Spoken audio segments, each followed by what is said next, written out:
talk about a free piece or two of technology that you can use in your classroom. I'm your host, Shannon Martin. I'm a middle school teacher, technology coach, and personalized learning coordinator for my district. And I'm your husband. Also producer. I'm Fuzz. Hello. Hi. How are you? I'm good. Good. So good to see you. This week has been so busy. Crazy. And here we are together in our basement once again. Yes. It has been a crazy week. We talked a little bit last episode that was like 2 weeks ago. Yeah. Because this week was parent-teacher conferences, which we did virtually. You spoke at a conference. I did. I spoke at Spring into Success for CISA 6, which was fantastic. Here in Wisconsin. Yeah. Yep. Mm-hmm. So that was really cool. In Wisconsin. Purdy. I sound like a youper. Yep. And it was cool because with a virtual conference, it was kind of cool this year because there were speakers from all over the country, which was pretty sweet. So it was fun. I was like there was like a couple of us from Wisconsin, but there was like I sound like a pirate. Our keynotes, our keynote in the beginning, he was from New York, and then we had our fun little keynote at the end. Charlie Barron's Manitowoc Minute, if you're familiar. Yeah, so Pretty hilarious. It was a fun conference, and it was just kind of cool because they talked about like there's 5,200 people at this conference, and it was just neat because usually we do Spring into Success and it's local. Yeah.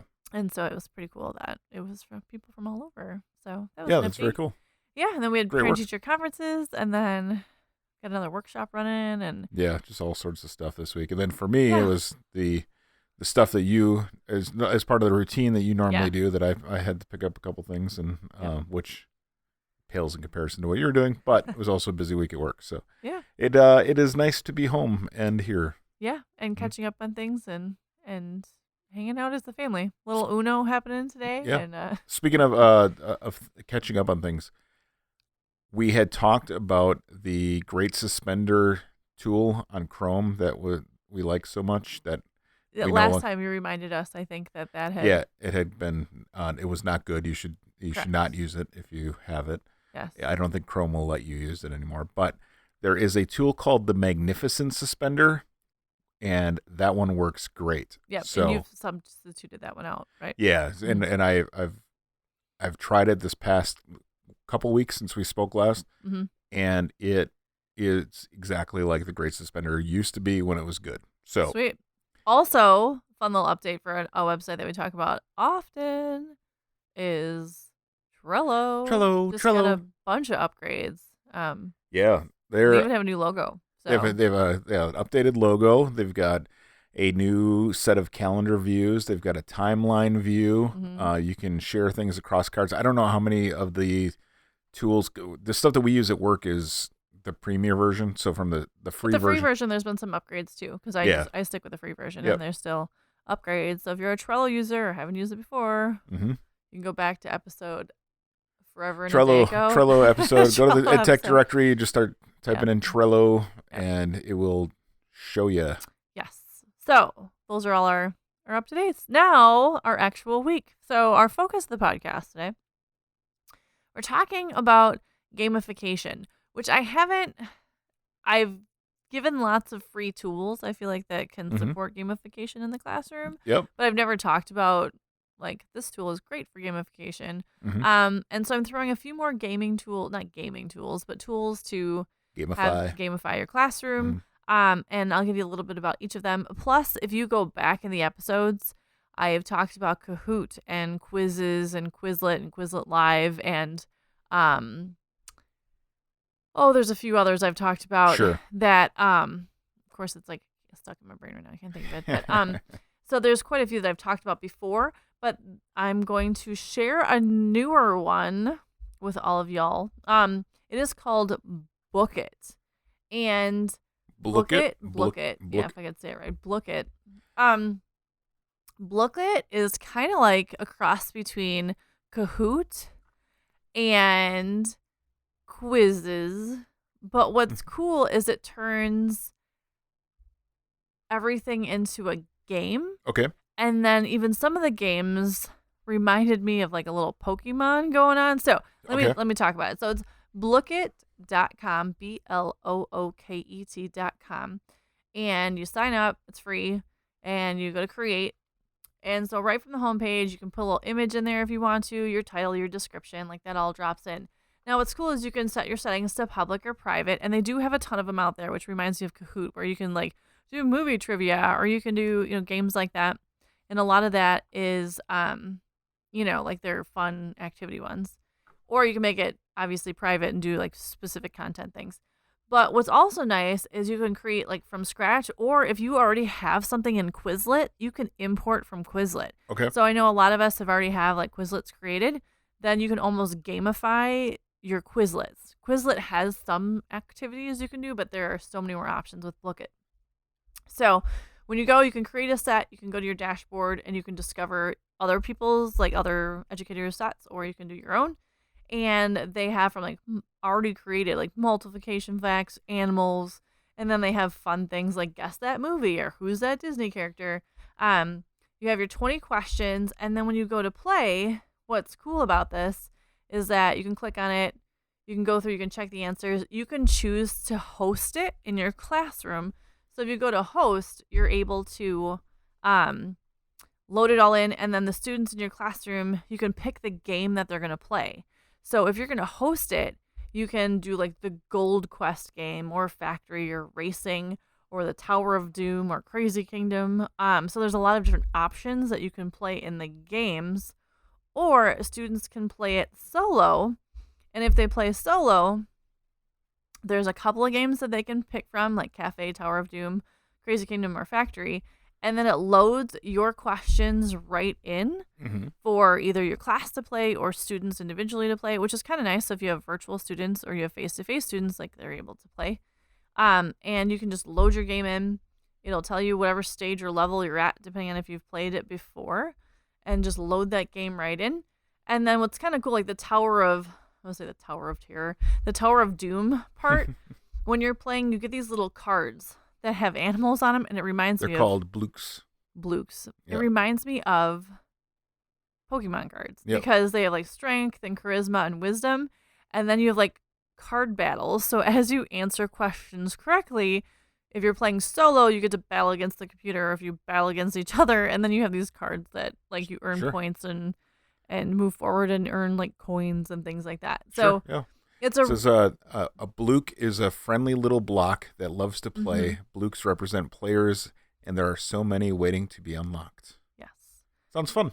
So so it's a way of gamifying your classroom. Also load into your own content. So like I read through fun things, but you can just join a game, type in the game ID, because as a teacher, you're able to get the ID. And then, if you're going to review content, review vocabulary, you can review like steps in a process, anything that you want to put into there. Or if you have something in Quizlet, you can just drop that right in, and all of a sudden you've created like these games or these interactive quests and whatnot for your students that they can participate in. So it's a really like cool site.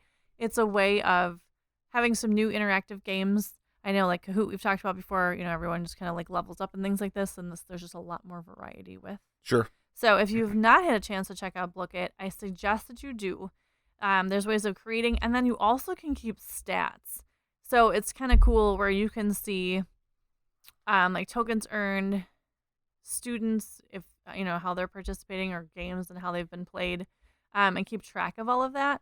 And across the top, you have all of that in your dashboard. So you can play things, you can discover other teachers' creations. You have where you can create the stats. They even have the little marketplace where you can, purchase things for your Blooks.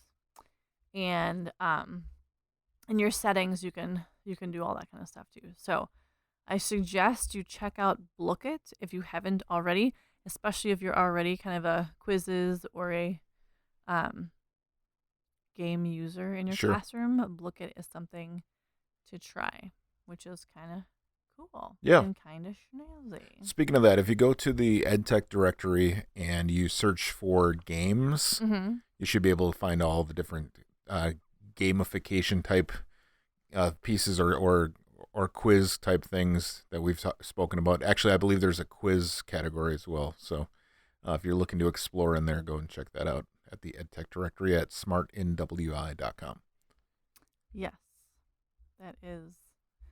Yeah, quizzes, Quizlet, Pull Everywhere, Kahoot, all of those are going to be there. So, yes, check it out. Check it out. So the other one I want to talk about today, this one it really is if you're going to like really gamify your classroom, where you are going to track groups with points and they can earn or take away points. I know a lot of teachers kind of do that manually. So they have their own, maybe not a digital version of it, where they have teams and they can earn points for activities or various things that way. Well, one that I've used forever ago and has kind of come back now with all of our students face-to-face and virtual learning, all that kind of stuff, is called Classcraft. I feel like a lot of people have heard of Classcraft. It's been around for a while. It definitely has like upgraded over time. I actually used to use the free version. Then there was a way where if you recommended another teacher and they joined, then you got like the paid version. Okay. For a while, and then if you want to keep it, you had to pay for it. So I've done both the free version of Classcraft and the paid version of Classcraft. Because I had a group of kids that were like really to gaming and like Zelda and those types of things. So Classcraft is it's a really well organized setup if you are going to gamify your classroom. And the free version has a lot to offer. And then if you choose to upgrade, that you get like more things that you can add into your like realm. But what's kind of cool about Classcraft, so you sign up, it will connect to your Google Classroom so you can load your students in right away. You also can choose if you're elementary, middle, or high school. So they definitely set it up so it's appropriate for your students and just to be aware of. But what's really nice is you can focus in Classcraft on the skill set you want your Classcraft room to be based around. So if you're looking at, they have new levels or like how you can set it up to fit your classroom now, where when you're going to set up your classroom, you have the choice. Are you going to focus on social distancing? So implementing positive social distancing strategies, reminding students and follow proper cleaning guidelines, like that is one of the choices. So when students are like, yeah, you can award your students for way to be awesome for helping each other out, or like way to keep your masks on all day or something that. Yep. Or you can actually choose social distancing as one of the options. They have remote learning, so fostering skills needed to tackle unique challenges. So for remote learning, they have a choice where you can focus on things for remote learning. And what I really appreciate is the last choice, and how I have my class set up right now is CASEL. But you can help your students develop social and emotional learning skills through settings-based and those guidelines. So I have social emotional guidelines set up so they're rewarded for or awareness is brought to, I should say, for being kind to others, like understanding, having empathy, showing other students that, you know, it's okay to not be okay, I guess. And so my enrichment class I have set up where I meet with my enrichment class 4 mornings a week and for an hour. And that's when I teach robotics and stuff. But my Classcraft is set up so that these students are supported with social, emotional skills to start our day. Because it's rough sometimes starting a day. We're all together, you know, we're all masked up, all those types of things. And Classcraft has that as an option.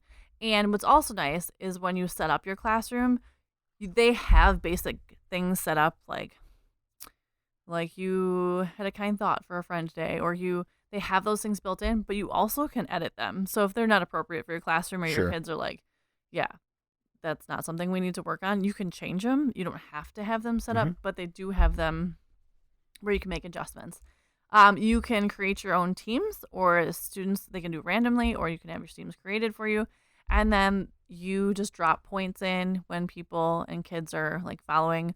And then as groups get points, they get cool avatar people. And then there's like a Madge, and there's different players, like they each have different roles within their team. And it's kind of a cool way to bring your students in. And when we're in like third quarter here and everyone's kind of like, here we're stuck in because of the snow, it's really cold outside. It's a way to gamify your classroom. It doesn't require a ton of planning because everything's loaded in for you. Sure. And in the free version, it's nice. You have your group set, you have your goals set, and then you kind of award points from there. And students can kind of build their avatars and things like that. It's kept kind of light if you're in the free version. If your kids are really, really into it and you want to keep going ahead in the paid version, then you can upload your own lessons and put games in there and things like that.